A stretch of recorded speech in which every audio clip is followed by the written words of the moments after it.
Olá, você está de volta a Reconnect, seu portal aberto para falar sobre espiritualidade para além da religião aqui da TVC, canal 5.1 HD. Eu falei que era rapidinho e foi rapidinho o nosso intervalo.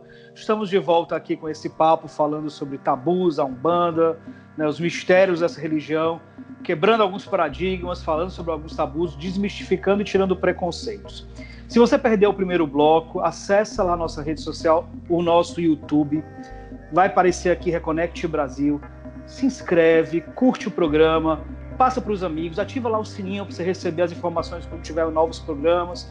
Assim a gente faça a reconexão junto. É muito importante para a gente que você faça a reconexão. A Reconnect somos nós que estamos aqui, os convidados e vocês que se reconectam com a gente. Segue também a gente nas nossas redes sociais, tem o Instagram com conteúdo exclusivo, Reconnect News, Você Sabia, tem um conteúdo maravilhoso, plural, aberto, amplo, livre de preconceito sobre a espiritualidade. Nós temos uma equipe maravilhosa, temos uma equipe de redação, pessoas que pesquisam, escrevem textos e fazem lá tudo para que você fique atualizado em relação à espiritualidade. Também, se você quiser ouvir o áudio desse e de outros programas, Spotify, no Deezer, nosso podcast chamado Reconnecast, só colocar lá que você vai ter. Você vai achar e vai poder ouvir e curtir o nosso programa, tanto esse quanto programas passados, ouvir todos os programas, tem conteúdo exclusivo lá também, como tem no YouTube e nas nossas redes sociais. Então segue a gente, vamos fazer juntos essa reconexão. Bernardo, antes de irmos para o intervalo, eu fiz uma pergunta para você sobre a questão da história dos caboclos. A gente vê muito em sites, né, muitos vídeos na internet falando da história do Nego Gerson, história do Tranca-Ruas, quem foi Maria Padilha. E se conta toda uma história muito bonita, muito florida, às vezes até de 2, 3 encarnações, até que a entidade chegasse nesse ponto de evolução para estar no terreiro, ou como você falou, em vários lugares, né, auxiliando dentro da espiritualidade. Muitas histórias não batem, muitas histórias são, inclusive, contraditórias. E eu perguntei, isso é porque é mentira? Isso tem fundamento, você contar uma história de caboclo? E se eu te perguntar, Bernardo, conta a história aí de caboclo X, Y, você conta essa história, você acredita que é possível saber a história real de um caboclo de Umbanda, de uma entidade de Umbanda? Alberto, eu não acho que tem necessidade. Primeiro, assim, muitas vezes um caboclo, sim, conta a sua história. Muitas vezes ele conta a história dele para florear o que ele quer te dizer. Né? Olha, deixa eu te contar a minha história. Aí conta a história dele para você se ver na história. Tá? Mas eu não acredito, Roberto, que um ser de luz, um ser evoluído, se prenda a uma encarnação.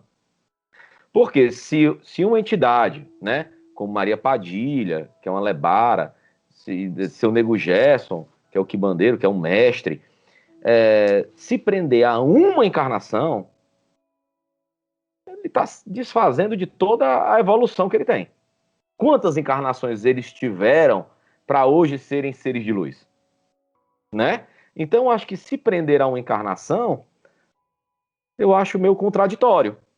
Eles podem, sim, na minha visão, contarem uma história dita deles para se falar sobre um assunto, para se tocar num assunto, para se passar um aprendizado, né? Mas não para dizer, porque eu era. Até porque, como eu te falei, são roupagens. Nem preto velho, nem tem a roupagem nem de preto nem de velho. Na última encarnação, nem morreu preto, nem morreu velho. São falanges, né? São grupos de... O que são falanges, né? Vamos lá. Corrente de pretos velhos. É um conjunto de espíritos evoluídos que, por conta da ressonância, que por conta da energia, né, da sua frequência, se ligaram a uma corrente de espíritos em prol da caridade, em prol de um serviço. Tá? Aí tá a corrente de preto velhos, corrente de Oxóssi. Mas nem todo Oxóssi, nem todo caboclo de Oxóssi que se apresenta como índio, na última encarnação não foi índio. Por exemplo, né? Caboclo das 7 encruzilhadas. Vou dar um exemplo. Quando Zélio Fernandinho de Moraes, quando trouxe a Umbanda, ele tinha apenas 17 anos, foi para o centro espírita, que era a Federação Espírita do Rio de Janeiro, em Niterói, que estava passando por distúrbios mediúnicos. Ao chegar na reunião, né, nessa reunião na mesa branca, que o pessoal chama no... Ele que incorporou a energia, ele que recebeu a energia do caboclo das 7 encruzilhadas, que se apresentava como caboclo, índio, né? E aí tinha uma médium vidente que falou assim, olha, mas por que você está falando que é caboclo se o que eu vejo é um espírito que se apresenta com vestes eclesiásticas de padre? Aí ele, não, o que vês são os restos plasmáticos, né, plasmados, da minha última encarnação como Frei Gabriel de Malagrida. Olha só, uma entidade dizendo que era caboclo das 7 encruzilhadas com a roupagem de padre. Né? Aí pergunto, mas por que você diz que é caboclo das 7 encruzilhadas? Por que 7 encruzilhadas? Porque para mim não há caminhos fechados. Que é cada encruzilhada, né? Então são vários caminhos a se seguir. E não existem caminhos fechados. Então, são roupagens. Então não tem a necessidade, eu nunca perguntei, né? Qual a sua história? Isso é mais uma tentativa de se humanizar o divino. Por quê? Porque as pessoas têm a necessidade de humanizar o divino. Pinta quadros de Deus, porque quer saber a figura, como era a imagem de Jesus. O que importa são as lições, são os ensinamentos, são as mensagens, não importa a aparência. Bernardo, então vamos lá. Como a gente viu aqui com você, aprendeu com você, o caboclo é uma energia, ele assume uma roupagem de acordo com a necessidade.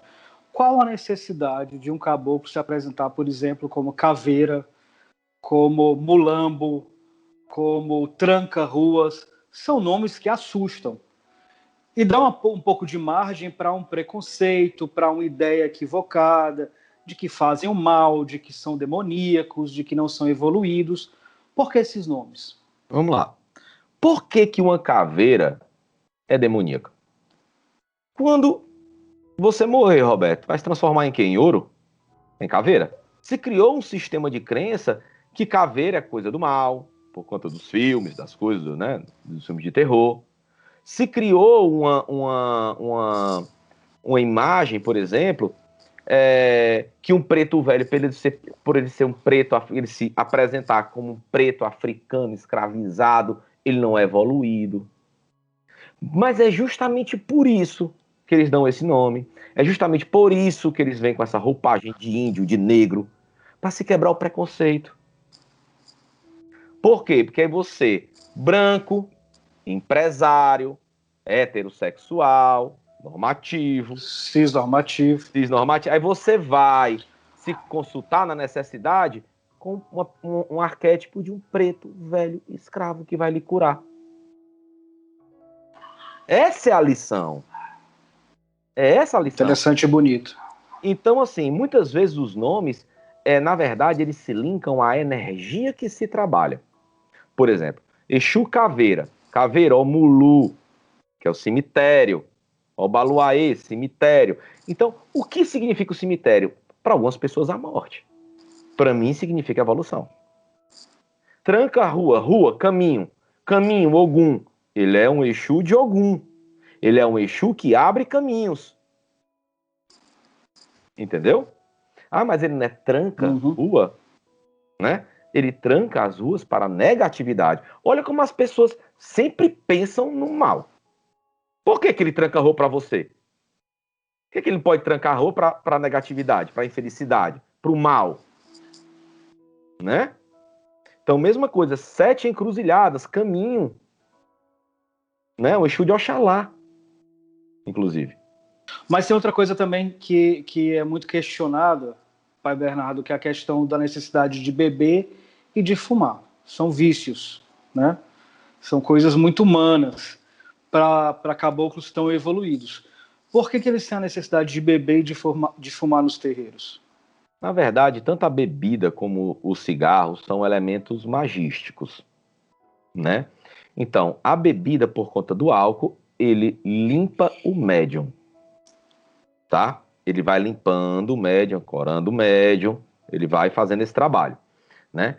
O cigarro é como se fosse um puríbulo, um defumador, né?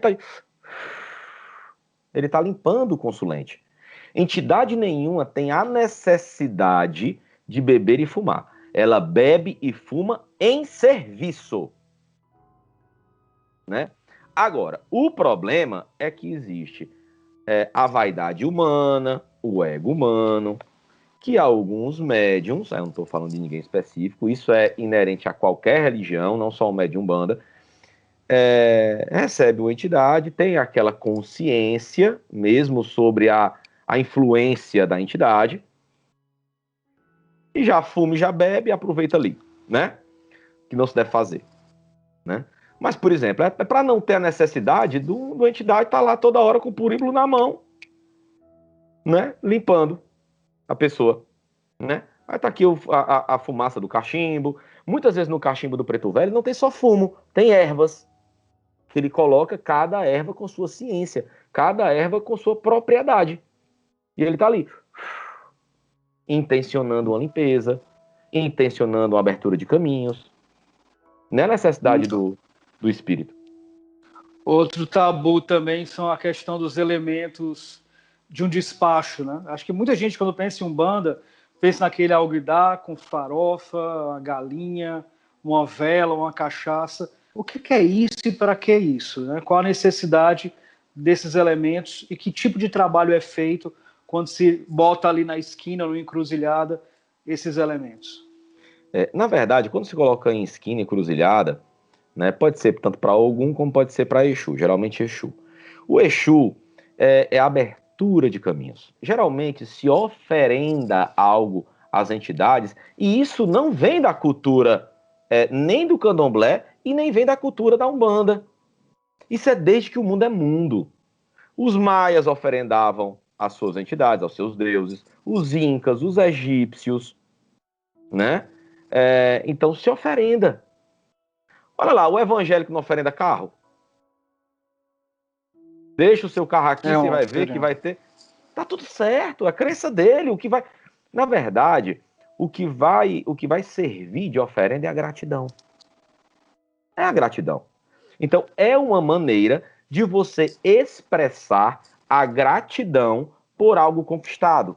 Ou, antes disso, é uma maneira de você fisicamente colocar sua fé naquele seu pedido. É só isso. Vamos para outra polêmica, que eu acho uma polêmica interessante. Já discutiu algumas vezes, mas é interessante tocar nesse assunto. Matança, sacrifício de animais, é algo também que gera um grande preconceito, é um tabu muito grande. A gente vê hoje também que algumas correntes de Umbanda, algumas linhas e algumas casas de Umbanda não trabalham mais com sacrifício de animal. Tem até uma Umbanda vegana, né? Pelo que eu sei. Qual a necessidade? Existe Umbanda sem sacrifício de animais, existe Umbanda sem a chamada matança, não é uma crueldade com os animais, isso não é uma involução, não é melhor a gente evoluir para não ter mais que fazer essa crueldade. O que é que isso simboliza no teu conhecimento e na tua opinião em relação à Umbanda? E na Umbanda que você trabalha? Tá, vamos lá. Na Umbanda, né, essencialmente não tem matança, tá? Na Umbanda ancestral e na maioria das vertentes de Umbanda não se tem matança. Matança é uma herança de algumas Umbandas que elas herdaram do candomblé, tá? Da cultura afro-brasileira, tá? E a matança também não é proveniente do africano. Mais uma vez, mesma coisa da oferenda. A matança, se tem historicamente, você é historiador, sabe melhor do que eu, né? Historicamente, existiram histórias de matança nos incas, nos maias, nos egípcios, nos judeus, nos hebraicos, nos cristãos. Foi que Deus mandou fazer, que pegasse o sangue do carneiro, né, e pintasse as portas para que o mal não entrasse. Isso é bíblico. Existem várias passagens bíblicas, né, de Caim e Abel que oferendaram. A oferenda de Caim não foi aceita porque eram frutas, parará, de Abel se fez a ser agradecido porque foram do seu rebanho. Então, isso é bíblico, tá? Então, não é uma cultura africana. Não vamos botar culpa nos nossos irmãos africanos. E matança, oferenda de animais, existe desde que o mundo é mundo, tá? E quem sou eu para criticar? Existem algumas correntes de Umbanda que usam sacrifício de animais. E outras que não, e tá tudo certo. Essa história da Umbanda vegana, eu acho uma sobreposição de novo, porque Umbanda não tem matança, então não tem para que ser vegana, né? Mas vamos lá. Primeiro que eu não acho uma crueldade, minha opinião. Por quê? Porque quando aquele frango, ele fica 2 dias naquela casa, é lavado, é banhado, depois da oferenda, que ele é usado como oferenda, a sua carne é consumida, né? Então não se mata por matar, se mata, inclusive, com muito respeito, o animal, tá? Fala assim, como é que se mata com respeito?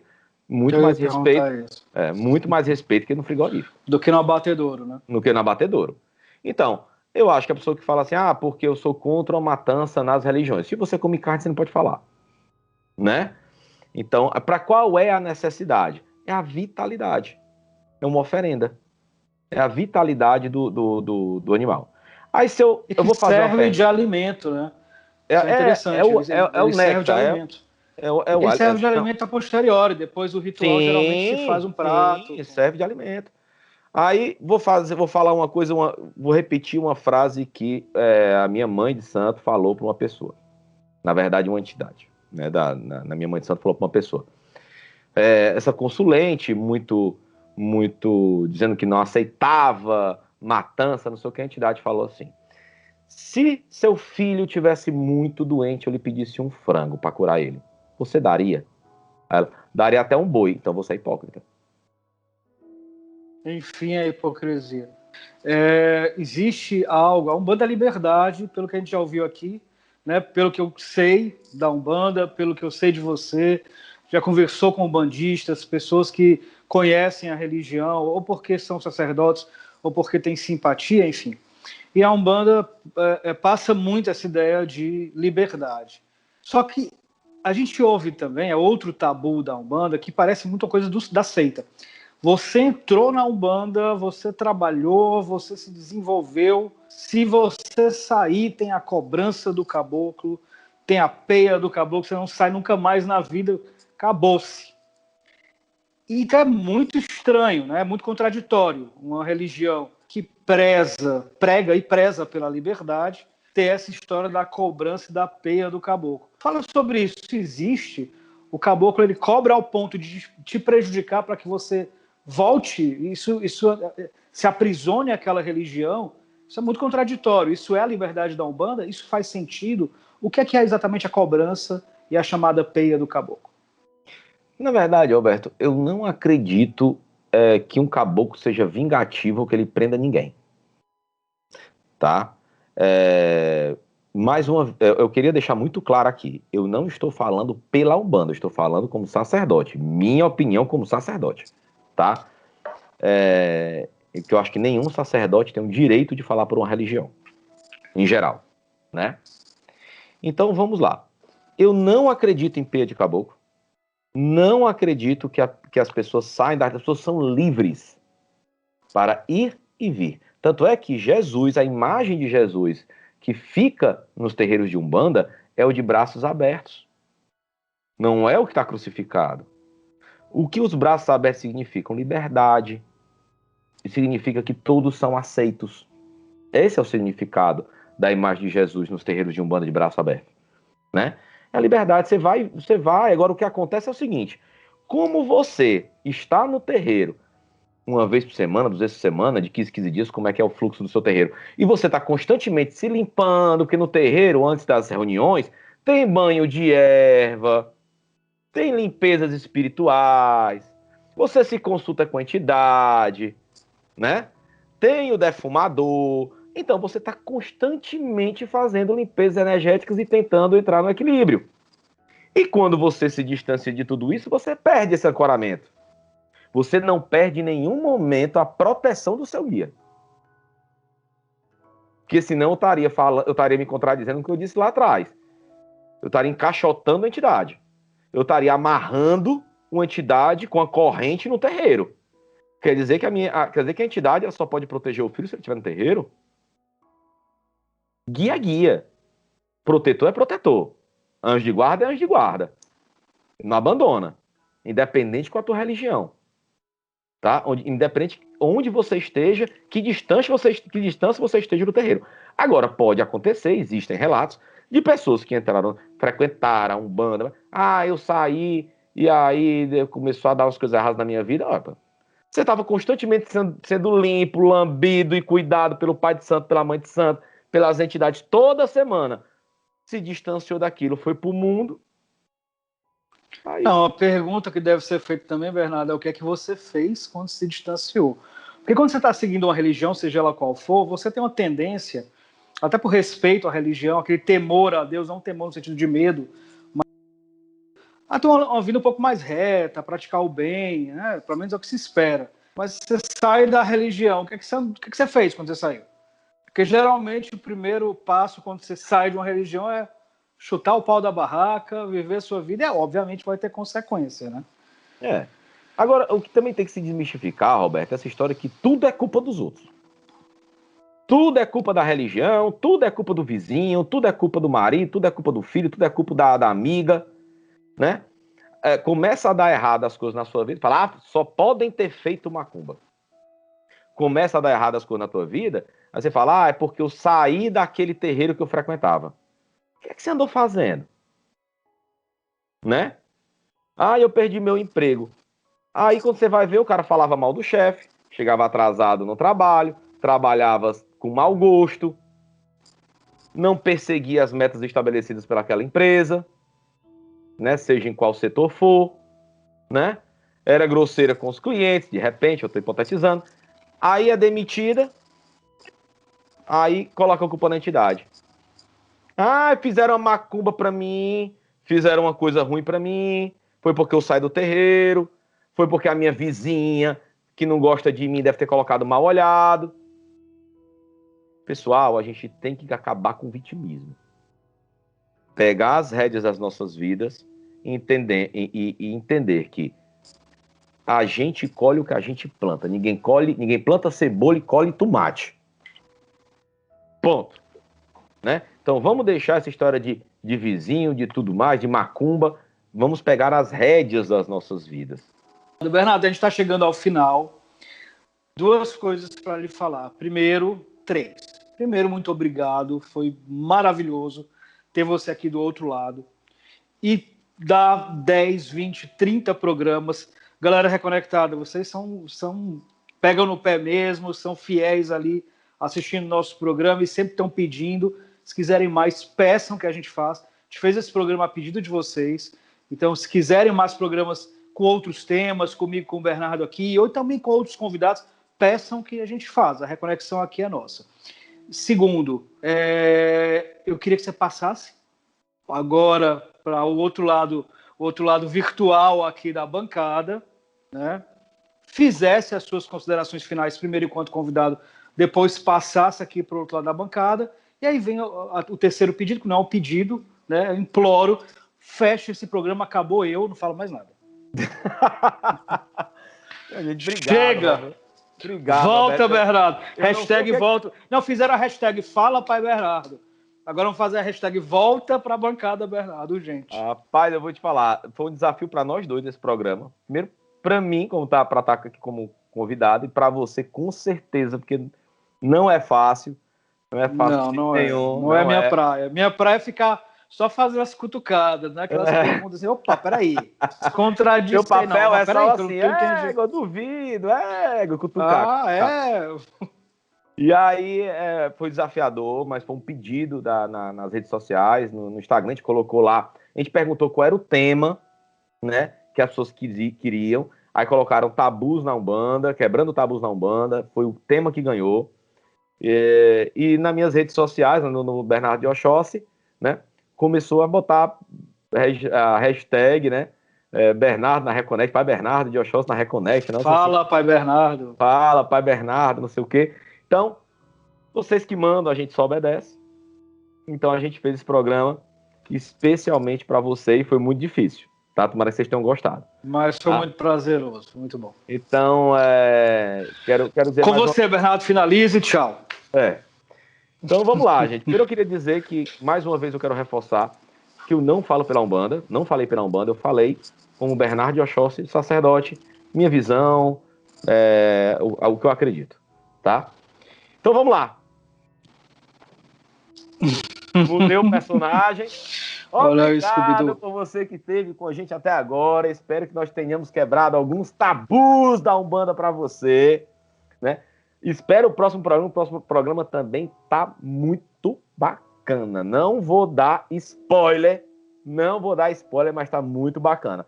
Relembrando nas nossas redes sociais, Reconnect Brasil no Instagram, Reconnect Brasil também no YouTube, Reconnect Brasil também no Facebook e Reconnectcast no podcast, tá?